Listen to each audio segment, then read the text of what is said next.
Welcome to Pratap classes. दोस्तों, Pratap classes के YouTube channel पर आपका स्वागत है। तो आज है 18 नवंबर 2022 और 18 नवंबर 2022 के जितने भी इंडिया और वर्ल्ड के जो करंट अफेयर्स के क्वेश्चन बनते हैं तो आज उनका डिस्कशन करेंगे। पूरा वीडियो ध्यान से देखना और लास्ट में आपसे क्वेश्चन पूछूंगा जिनके जवाब आपको कमेंट बॉक्स में देना होगा। तो सभी विद्यार्थियों को गुड मॉर्निंग। तो आज 18 नवंबर टुडे मोस्ट इम्पॉर्टेंट क्वेश्चन, और जो भी विद्यार्थी हमारे इस चैनल पर नहीं है तो ज़रूर चैनल को सब्सक्राइब करें और इसके पास लगे बेल आइकन का घंटा दबा लें ताकि हम जैसे वीडियो अपलोड करें उसका नोटिफिकेशन आप तक पहुंच जाएगा। वीडियो लाइक और शेयर करते रहना और पीडीएफ आपको इसकी टेलीग्राम पर मिल जाएगी। वीडियो के डिस्क्रिप्शन में भी टेलीग्राम का लिंक है, वहाँ जाकर भी इसकी पीडीएफ आप डाउनलोड कर सकते हो। तो सबसे पहले हम कल के क्वेश्चनों को रिवाइज कर लेते हैं। देखिए, 14 नवंबर 2022 को भारतीय ओलंपिक संघ के एथलीट आयोग के सदस्य के रूप में कौन से खिलाड़ी चुने गए? तो ये है एमसी मैरी कॉम, पीवी सिंधु, मीराबाई चानू और गगन नारंग।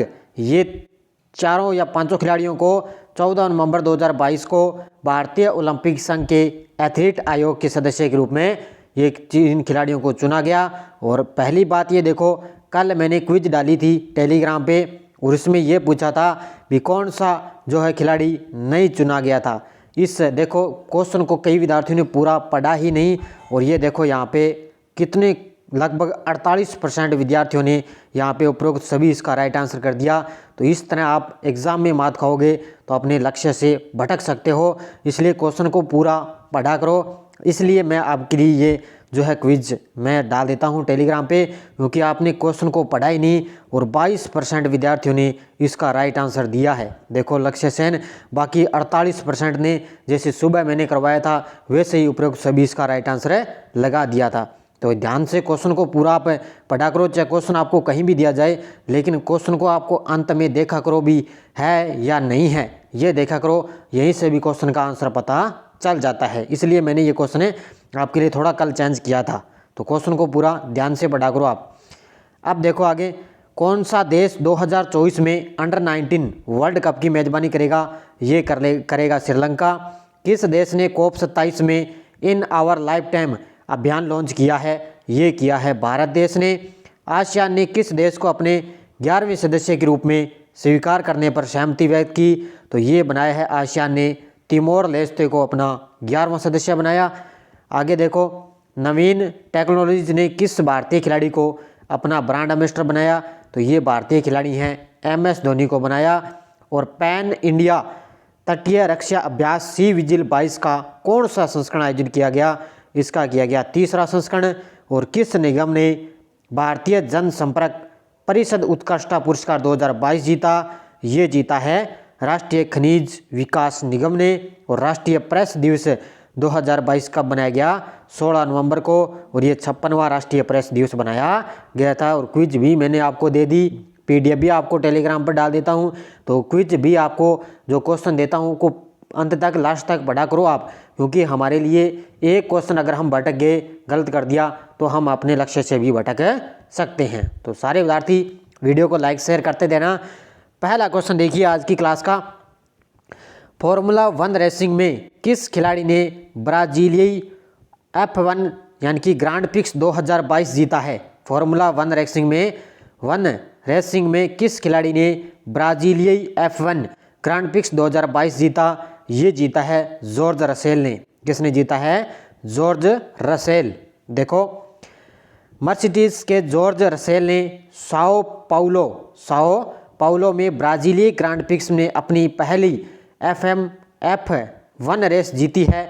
और मर्सिडीज के लुइस हैमिल्टन और फेरारी के कार्लोस सैंज क्रमशः दूसरे और तीसरे स्थान पर है। दूसरे स्थान पर लुइस हैमिल्टन और तीसरा स्थान कार्लोस सैंज का रहा। और F1 2022 सीजन में मर्सिडीज की पहली जीत भी थी। और 2022 सीजन की अंतिम दौड़ 18 से 20 नवंबर तक यास मरीना सर्किट में अबू धाबी में इसका आयोजन किया जाएगा। यानी कि 18 से जो इसकी अंतिम दौड़ है वो 18 से 20 नवंबर तक यास मरीना सर्किट में अबू धाबी में इसका आयोजन किया जाएगा। और अभी ध्यान रखना, ब्राजीलिया ग्रांड प्रिक्स जीता है F1 ने जॉर्ज रसेल ने। दूसरा क्वेश्चन देखो, 65वें ग्रैमी अवार्ड्स 2023 के लिए किसे नॉमिनेट किया गया है? 65वें ग्रैमी अवार्ड 2023 के लिए किसे नॉमिनेट किया गया? ये किया गया है बोयेंसो को। किसको किया गया है? ये सिंगर हैं बोयेंसो, इनको 65वें ग्रैमी अवार्ड 2023 के लिए नॉमिनेट किया गया है। देखो पूरी डिटेल इसकी। रिकॉर्डिंग एकेडमी ने 65वें ग्रैमी अवार्ड्स के लिए नॉमिनेशन लिस्ट जारी कर दी है और हॉलीवुड सिंगर बेयोंसो को ग्रैमी अवार्ड 2023 के लिए नॉमिनेट किया गया है। और वैसे ये पहली बार नहीं है, इनको कई बार इनको क्या है ग्रैमी अवार्ड 2023 के लिए नॉमिनेट किया गया है। किनको? सिंगर है ये बोयेंसो को। बियोंसो का नाम इस अवार्ड के लिए नॉमिनेट किया गया है। पहले भी वो 9 बार ग्रैमी अवार्ड के लिए नॉमिनेट इनको किया जा चुका है। और पॉपुलर ग्रैमी अवार्ड 2023 का जो इवेंट है इस बार 5 फरवरी को लॉस एंजल्स में होने वाला है। जो पॉपुलर ग्रैमी अवार्ड होगा 2023 में, उसका आयोजन 5 फरवरी को लॉस एंजल्स में होने वाला है। और ये ध्यान रखना, अभी 65वां जो ग्रैमी अवार्ड है वो इसका नाम याद रखना, सिंगर बेयोंसो को ग्रैमी अवार्ड के लिए नॉमिनेट किया गया है। तीसरा क्वेश्चन देखो, एशिया में हाल ही में एशिया प्रशांत में सबसे बड़े डेटा सेंटर बाजारों में भारत के कौन से 3 शहर शीर्ष पर हैं? तो एशिया प्रशांत में सबसे बड़े डेटा सेंटर बाजारों में भारत के कौन से 3 शीर्ष पर हैं? हैदराबाद, चेन्नई और नई दिल्ली। ये तीनों शहर ही क्या है? एशिया प्रशांत में सबसे बड़े डेटा सेंटरों में सबसे टॉप पर हैं।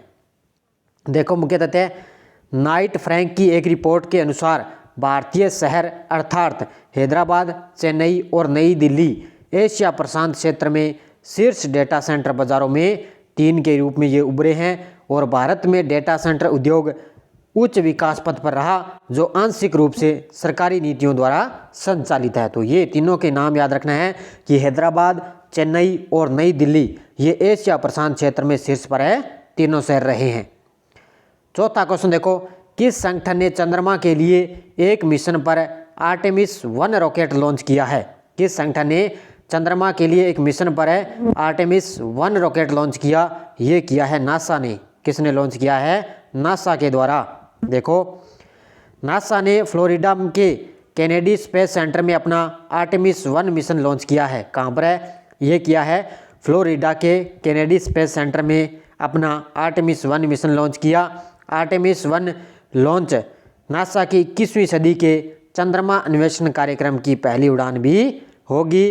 और नासा ने ओरियन अंतरिक्ष यान के 4 सौर श्रेणियों को भी तैनात किया है। तो ये ध्यान रखना कि जो आर्टेमिस 1 है वो नासा की 21वीं सदी के चंद्रमा अन्वेषण कार्यक्रम की पहली उड़ान होगी और नासा के द्वारा इसको लॉन्च किया जाएगा। 5 नंबर, कौन सा देश स्टील का विश्व का दूसरा सबसे बड़ा उत्पादक देश बना है? ये बना है अपना देश भारत। कौन सा बना है? अपना देश भारत है जो स्टील का विश्व का दूसरा सबसे बड़ा उत्पादक देश बना है। जापान की जगह भारत कच्चे इस्पात के दूसरे सबसे बड़े उत्पादक के रूप में उभरा है और वर्तमान में सबसे बड़ा इस्पात उद्योग देश चीन है, जिसका विश्व के इस्पात उत्पादन का 57% हिस्सा है। तो वर्तमान में ध्यान रखना, चीन आपको पता है इस्पात का उत्पादक चीन सबसे बड़ा देश है और जिसका विश्व में क्या है 57% इसका हिस्सा है। और ये भारत है जो अब दूसरा सबसे बड़ा उत्पादक देश के रूप में उभरा। और आगे बढ़ते हुए स्टील की मांग वृद्धि 2022-23 में 5.2% पर अपरिवर्तित रहने की उम्मीद है। तो बस ये आपको ध्यान रखना है। 6ठा नंबर क्वेश्चन देखो, हाल ही में जलवायु सुरक्षा सूची में भारत की कौन सी रैंकिंग है? तो जलवायु सुरक्षा सूची में भारत की रैंकिंग है 8वीं। कौन सी रैंकिंग है? 8वीं रैंकिंग है। देखो भारत जलवायु परिवर्तन प्रदर्शन सूचकांक 2023 में 63 देशों की सूची में 2 पायदान ऊपर उठकर 8वें स्थान पर आ चुका है। यानी कि पहले 10वें स्थान पर था, अब ये 8 पायदान पे यानी कि 2 पायदान ऊपर चढ़कर 8वें स्थान पर आ गया। कितने देशों की? 63 देशों की सूची में। और इसका श्रेय उसके निम्न उत्सर्जन और नवीकरणीय ऊर्जा के लगातार बढ़ते उपयोग को जाता है। और दुनिया में सबसे बड़ा प्रदूषक देश है चीन, जो 13 पायदान नीचे खिसकर 51वें नंबर पर आ चुका है। ये आंकड़ा भी आपको ध्यान रखना है, वो चीन है जो 13 पायदान नीचे खिसकर 51वें नंबर चीन आ चुका है। उसके बाद में डेनमार्क को 4था स्थान, स्वीडन को 5वां और चिली को 6ठे स्थान पर रखा है। और भारत को ग्रीन हाउस गैस उत्सर्जन और ऊर्जा उपयोग श्रेणियों में अच्छी रैंकिंग मिली है। तो इसमें टॉप पर भी यानी कि 1 नंबर पे इसमें कोई भी शहर नहीं रहा, यानी कि अच्छा प्रदर्शन किसी शहर ने भी नहीं किया, किसी देश ने भी नहीं किया, इसलिए चौथा स्थान मिला है डेनमार्क को। और यहीं से इसकी शुरुआत होती है, यानी कि पहले जो 3 स्थान को खाली रखा गया है उनमें किसी भी देश को स्थान नहीं दिया गया है। चौथा स्थान दिया गया है डेनमार्क को और अपने भारत देश को इसमें 8वां स्थान दिया गया है। 7 नंबर क्वेश्चन देखो, भारत समेत कई देशों ने मास्को प्रारूप पर वार्ता किस देश पर त्रिपक्षीय बैठक आयोजित की है। तो भारत समेत कई देशों ने क्या है, मास्को प्रारूप पर वार्ता, ये क्या है, उन्होंने किस देश पर त्रिपक्षीय बैठक आयोजित की, ये की है अफगानिस्तान पर। किस पर की है, अफगानिस्तान पर। देखो पूरी डिटेल इसकी, अफगानिस्तान की सरजमी से, कहाँ पर है, सरजमी से आतंकवाद के खात्मे के लिए भारत समेत कई देशों ने मास्को प्रारूप पर वार्ता में हिस्सा लिया। चौथी बैठक में रूस, भारत, चीन, Pakistan, Iran, Kazakhstan, Kyrgyzstan, Tajikistan और तुर्कमेनिस्तान और उज्बेकिस्तान के विशेष इसमें प्रतिनिधि इसमें शामिल हुए। और भारत ने इसमें अफगानिस्तान में वास्तविक समावेशी सरकार बनाने का आह्वान किया है। तो ये ध्यान रखना भी, अफगानिस्तान में क्या है, वास्तविक समावेशी सरकार बनाने का आह्वान किया और इसमें आतंकवाद के खात्मे के लिए मास्को प्रारूप पर वार्ता में हिस्सा लिया है अफगानिस्तान पर। 8 नंबर क्वेश्चन देखो, हाल ही में राष्ट्रीय महिला आयोग ने डिजिटल शक्ति 4.0 की शुरुआत कब की है। ये की है 15 नवंबर से। कब से की है, 15 नवंबर से इसकी शुरुआत की है। राष्ट्रीय महिला आयोग ने डिजिटल शक्ति 4.0 की शुरुआत कब की है, 15 नवंबर से इसकी शुरुआत की है। देखो राष्ट्रीय महिला आयोग यानी कि NCW ने 15 नवंबर को साइबर स्पेस में महिलाओं और बालिकाओं को डिजिटल रूप से सशक्त बनाने और कौशल प्रदान करने के लिए एक अखिल भारतीय परियोजना और डिजिटल शक्ति अभियान को चौथे चरण की इन्होंने शुरुआत की है। देश भर में डिजिटल मोर्चों पर जागरूकता बढ़ाने और महिलाओं की मदद करने के लिए जून 2018 में डिजिटल शक्ति की शुरुआत की गई। तो इसके चौथा चरण की जो शुरुआत हो चुकी है 4.0 की, वो 15 नवंबर से हुई है। और जो तीसरा जो चरण हुआ था वो मार्च 2021 में तीसरा चरण किया गया था। तो इतनी डिटेल आपको याद रखनी है। 9 नंबर क्वेश्चन देखो, power system operation corporation limited ने अपना नाम बदलकर क्या नाम नया रख दिया है। यानी कि power system operation corporation limited ने अपना नाम परिवर्तन कर लिया और ये नया नाम इसने रख लिया है grid controller of India limited. क्या रखा है, grid controller of India limited, इसने अपना नाम नया नाम परिवर्तित कर लिया। देखो भारत के राष्ट्रीय grid operator power system operation corporation limited यानी कि पोस्को ने घोषणा करते हुए बताया कि पोस्को ने अपना नाम बदलकर grid controller of India limited रख लिया है। और grid controller of India limited के वर्तमान में अध्यक्ष और प्रबंध निदेशक कौन है, CSR नरसिम्हन जो वर्तमान में से अध्यक्ष और प्रबंध निदेशक है। बस आपको इतना ही ध्यान रखना है कि इसका नया नाम क्या हो चुका है, ये है power system operation corporation limited का नया नाम हो चुका है grid controller of India limited. 10 number question देखो, राष्ट्रीय नवजात सप्ताह 2022 कब से कब तक मनाया जाएगा।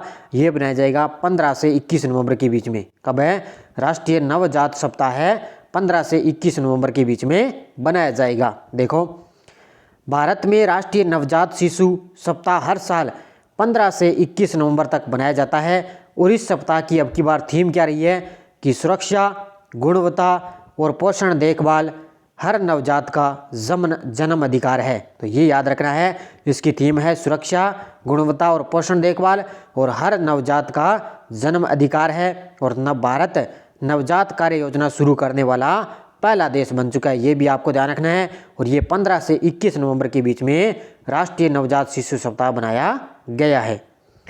अब देखो पिछले वीडियो का क्वेश्चन क्या था, हाल ही में कौन सा शहर कबड्डी विश्व कप 2025 की मेजबानी करेगा। ये करेगा वेस्ट मिडलैंड्स। बहुत सारे विद्यार्थियों ने शानदार तरीके से जवाब दिए, उन सभी को हार्दिक शुभकामनाएं। अब देखो क्वेश्चन फॉर यू, 41वां भारत अंतर्राष्ट्रीय व्यापार मेला किस शहर में शुरू हुआ है। नई दिल्ली, कोच्चि, गांधीनगर, श्रीनगर। इसका जवाब आपको कमेंट बॉक्स में देना है। और हमारी यस्टरडे देखो क्या थी। विश्व में सड़क परिवहन प्रणाली की दृष्टि से भारत का इसमें दूसरा स्थान है। पहला स्थान है चीन का और भारत का दूसरा स्थान। देश का सबसे लंबा राष्ट्रीय राजमार्ग है NH 44 जो श्रीनगर से कन्याकुमारी तक है। और देश का सबसे छोटा राष्ट्रीय राजमार्ग है, ध्यान रखना, पहले इसका नाम था 47A और अब वर्तमान में इसको 966B इसका नाम दिया गया है। और देश में सबसे कम सड़क लंबाई वाला राज्य है सिक्किम। और भारत में रेल मार्गों की सर्वाधिक लंबाई वाला राज्य है उत्तर प्रदेश। अगर आपसे पूछे रेल मार्गों का जो सर्वाधिक घनत्व है वो किस राज्य का है, तो वो घनत्व है, ध्यान रखना, पंजाब राज्य का। और सर्वाधिक लंबाई पूछे तो वो आएगा उत्तर प्रदेश। तो इन तीनों को आप अलग अलग याद रखना। इनके ही क्वेश्चनों को बड़े शानदार तरीके से जवाब दिए, जैसे पुनिया जी, संजू शर्मा, ज्योति सोनी, देवेंद्र, पेंकी, रवि शर्मा, शर्मिला शर्मा, रामा राम, नीतू, बहुत सारे विद्यार्थियों ने शानदार तरीके से जवाब दिए। उन सभी को तहे दिल से हार्दिक शुभकामनाएं। और अब देखो नेक्स्ट डोज आपके लिए, भारत का सबसे बड़ा प्राकृतिक एवं व्यापारिक बंदरगाह कौन सा है? किस बंदरगाह को भारत का प्रवेश द्वार कहा जाता है? और एनोर बंदरगाह किस राज्य में स्थित है? देश की 20वीं पशु गणना कब की गई? और देश का सबसे बड़ा अंतर्राष्ट्रीय हवाई अड्डा राजीव गांधी अंतर्राष्ट्रीय हवाई अड्डा कहाँ पर स्थित है? इन पांचों क्वेश्चनों के शानदार तरीके से आपको जवाब देने हैं। जाते जाते सारे विद्यार्थी वीडियो को लाइक शेयर करता रहना। और लगातार आपको मेरी 7 बजे कंटिन्यू क्लास मिलती रहेगी, डेली करंट अफेयर्स और आगे CET का एग्जाम के लिए आपके लिए रामबाण साबित होंगे। तो धन्यवाद। जय हिंद, जय भारत।